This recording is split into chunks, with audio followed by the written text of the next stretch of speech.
एक दृढ़ भक्त श्रेष्ठ आत्मा आदरणीय नानक साहिब जी हैं, जिनको परमात्मा बेई नदी पर मिले थे। सुल्तानपुर शहर में पश्चिमी पाकिस्तान के अंदर है वो क्षेत्र। पहले ज्वाइंट भारत था ये सारा, अफगानिस्तान, बलूचिस्तान, पश्चिमी पाकिस्तान, पूर्वी पाकिस्तान और ईरान, इराक तक, गढ़ और गजनीब तक ये भारतवर्ष था। नानक साहिब जी के पहले जन्म सतयुगमय राजा अम्बरीश थे। त्रेता में यही आत्मा राजा जनक हुए और कलयुग में ये नानक राजा जो ना वही आत्मा श्री नानक जी हुए। अपने आत्माओं पहले ये राजा थे, इनके नौकर रहा करते थे पिछले पुनों के कारण, और इन पुनों को स्वर्ग में खर्च करके वापस आ जाते हैं सभी प्राणी। फिर ये स्वयं एक सुल्तानपुर के नवाब के यहाँ मोदी खाने में नौकरी कर रहे थे। लेकिन ऐसी आत्माएं भक्ति बिना रुक नहीं सकती। एक ब्रजलाल पांडा इनको पढ़ाया करता था, गीता जी को हिंदी भी उन्होंने पढ़ाई थी, ये फारसी भी पढ़े थे एक मौलवी से। इनके पिताजी श्री कालूराम मेहता खत्री यानी अरोड़ा जाति से थे, हिंदू परिवार था इनका। और श्री कृष्ण जी श्री राम के खूब तगड़े पुजारी थे, सभी देवी देवताओं की पूजा करते थे। जब ये सुल्तानपुर में नौकरी कर रहे थे, वहाँ इनकी बहन ब्याही थी। इनके जीजा जी जो थे बहनोई श्री जयराम जी थे, उनके ही सिफारिश से नानक साहिब जी को मोदी खाने की नौकरी मिली थी नवाब के यहाँ, और जयराम जी भी वहाँ नवाब के ही सर्विस करते थे, या जैसे वो अच्छे गणमान्य व्यक्ति थे। नानक साहिब जी प्रतिदिन उसके सुल्तानपुर के साथ से बह रही बेई नदी के ऊपर प्रतिदिन स्नान करने जाते थे, और वहाँ बैठकर कुछ देर भगवान का एकांत में चिंतन करते रहते थे। एक दिन परमात्मा सतपुरुष कबीर देव जिंदा महात्मा रूप बना के और नानक साहिब जी के पास गए।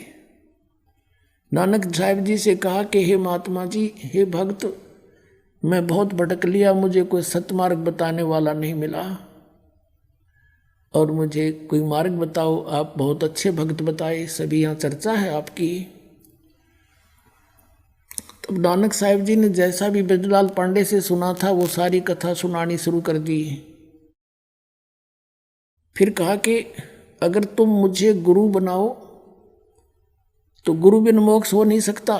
तो परमात्मा ने कहा कि भाई गुरु किसको बनाऊं, जब तक मेरी आत्मा दृढ़ नहीं होगी। मैं वैसे गुरु तो मैंने बना भी रखा, रामानंद जी, काशी में पंडित स्वामी रामानंद जी से मैंने दीक्षा ले रखी है, लेकिन मेरी तसल्ली नहीं हुई, संतुष्टि नहीं है। नानक साहब जी कहते फिर मुझे बनाओ गुरु। तो कबीर साहब कहने लगे ठीक है आप गुरु जी, लेकिन मेरी कोई संशय समाधान करो गुरुदेव, मेरी कोई शंका का समाधान करो। बोलो कि ब्रह्मा विष्णु महेश की क्या स्थिति है, क्या ये जन्मते मरते हैं या इनके कोई माता पिता भी हैं? तो जैसा उन्होंने सुन रखा था ब्रजलाल पांडे से, और जैसा भी हिंदू धर्म में प्रचलित है, ये लोक वेद सारा सुना दिया। ये अजरो अमर हैं, अविनाशी हैं, इनके कोई माता पिता नहीं, श्री कृष्ण जी सर्वश्रेष्ठ हैं। और श्री कृष्ण जी ने गीता का ज्ञान दिया, ये अनमोल ग्रंथ है। कबीर साहब ने कहा जी कुछ फिर उस अनमोल ग्रंथ के कुछ वचन सुना दो।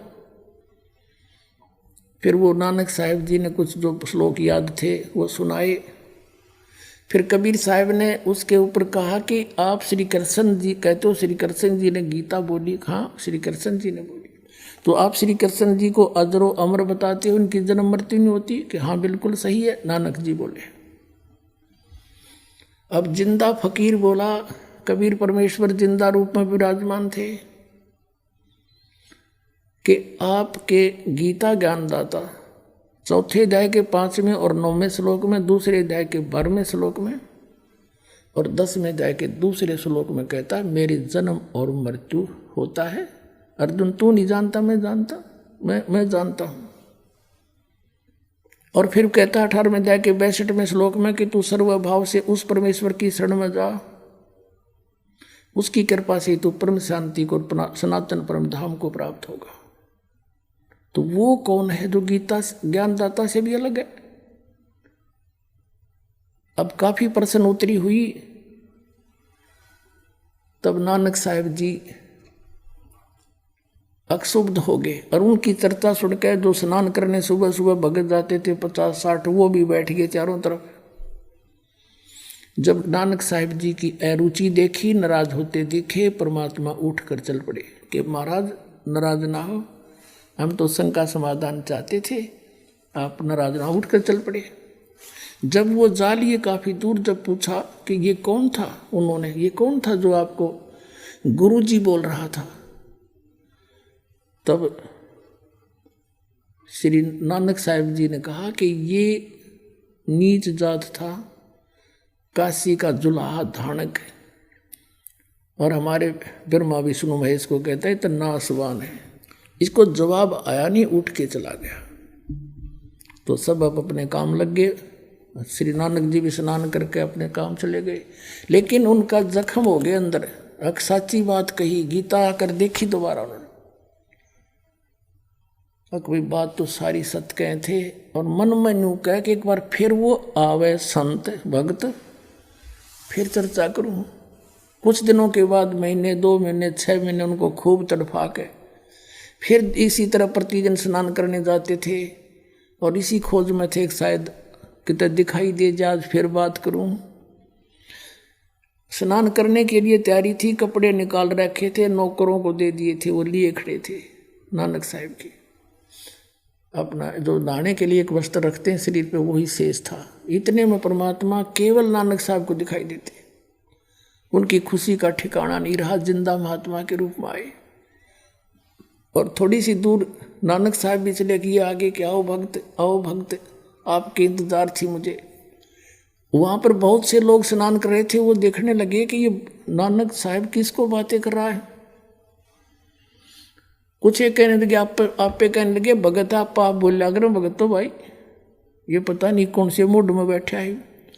तो दोनों बैठ गए। कबीर साहब केवल नानक साहब जी को दिखाई देते, अन्य को नहीं। काफ़ी देर चर्चा हुई, सब विस्तार से मालिक ने बताया और कहा कि एक सचखंड है, सतलोक है, उसमें सतपुरुष रहता है, उसकी भक्ति से मोक्ष होगा, वो अकाल मूर्त है। नानक साहब ने कहा कि हमने तो कभी स्वर्ग से ऊपर सुना नहीं। तो कहते हैं नानक साहब जी ने ये शर्त रखी कि आप मुझे ढूंढ दो दरिया में, तो मैं आपको गुरु बना लूँगा, तेरी सारी बात सुनूंगा। ये कहकर छलांग लगा दी दरिया में। कबीर साहब ने वहीं से अंतर्धान किया उनको, और अब सटरी में जिधर से जल आ रहा था उसी साइड में ले गए। काफ़ी देर जब नानक साहब बाहर नहीं आए तो सबको चिंता होगी। सब ने जान लिया कि डूब गया, डूब गया। सुल्तानपुर शहर में आग की तरफ बात फैल गई। भागे आए, उसकी बहन मूर्छित होगी, बहन रोने लगी बुरी तरह, मेरा भाई मर गया। बहुत चिंता का विषय बन गया। सुल्तानपुर के नवाब तक बातें गई। उन्होंने नौकर भेज दिए जाल डालने के लिए, गोताखोर भेज दिए। वो ढूंढ रहे डाउन स्ट्रीम में, वो ले गए अप स्ट्रीम में। बहुत दूर ले जाकर 3-4 किलोमीटर वहाँ बैठा लिए नानक साहब की। दोनों की काफ़ी देर चर्चा हुई परमात्मा के साथ। फिर नानक साहब ने कहा कि मुझे सचखंड दिखा दो भगवान, फिर मैं मानूं। शरीर को वहाँ छोड़ा, आत्मा लेकर चल पड़े। जैसे गरीबदास जी को लेकर गए थे, जैसे धर्मदास जी को लेकर गए थे, जैसे दादू साहब जी को लेकर गए थे, जैसे मुल्कदास साहब जी को लेकर गए थे, जैसे गीसा दास साहब जी को लेकर गए थे, ऐसे इनको भी लेकर गए। वहां जाकर देखा परमात्मा दूसरे रूप में स्थिर बैठे हैं।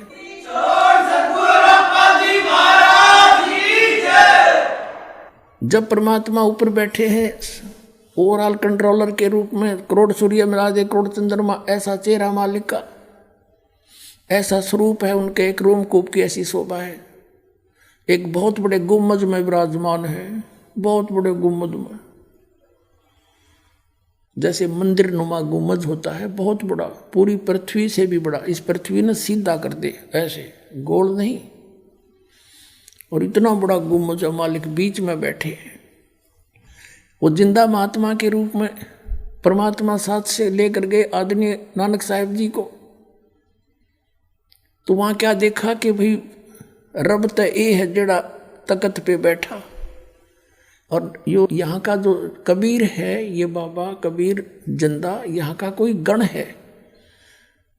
क्योंकि कबीर साहब जिंदा महात्मा के रूप में गए थे नीचे से, तो चौर करने लगे अपने दूसरे रूप पर है। तो सोचा ये सेवक होगा बाबा जी जो जिंदा नीचे आया है। इतने में तेजो में शरीर खड़ा हुआ। कबीर नीचे से गए थे, जिंदा महात्मा वाला शरीर विराजमान हुआ, और वो तेजो में शरीर जो रब दिखाई दे था वो लगा चौर करण जिंदा वाले रूप पर। नानक साहब सोच ही रहे थे भाई बाबा जी जिंदा महात्मा पे और रब चमर करता है, ये कैसी अजीब लीला इनकी।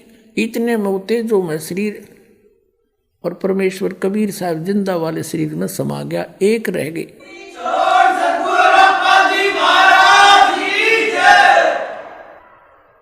असंख्य करोड़ ब्रह्मांड के ओवरऑल कंट्रोल के रूप में वो जिंदा महात्मा विराजमान है, चंवर अपने आप घूम रहा है। नानक साहब जी देख रहे हैं कि ये तो सचमुच रब ही था जो नीचे गया था, ये काल मूर्त स्वयं ही था। भया एक से दो, जैसे रामानंद जी को मिले थे, स्वामी रामानंद जी को भी दिखाए थे, ऊपर आदरणीय रामानंद जी को भी। तब उन्होंने कहा था दो ठोर है एक तू, भया एक से दो, कह रामानंद हम कारणे तुम आए हो मगजो।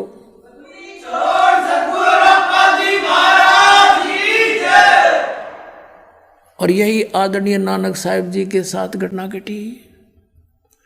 और तब परमात्मा ने कहा कि आयम कबीर, मैं कबीर हूँ, अल्लाह अकबर हूँ, मैं कबीर देव हूँ। और काशी में बनारस में एक धानक रूप में रहता हूँ, जुलाहे का काम करता हूँ। प्यारी आत्मा, जब मोक्ष चाहिए आपको,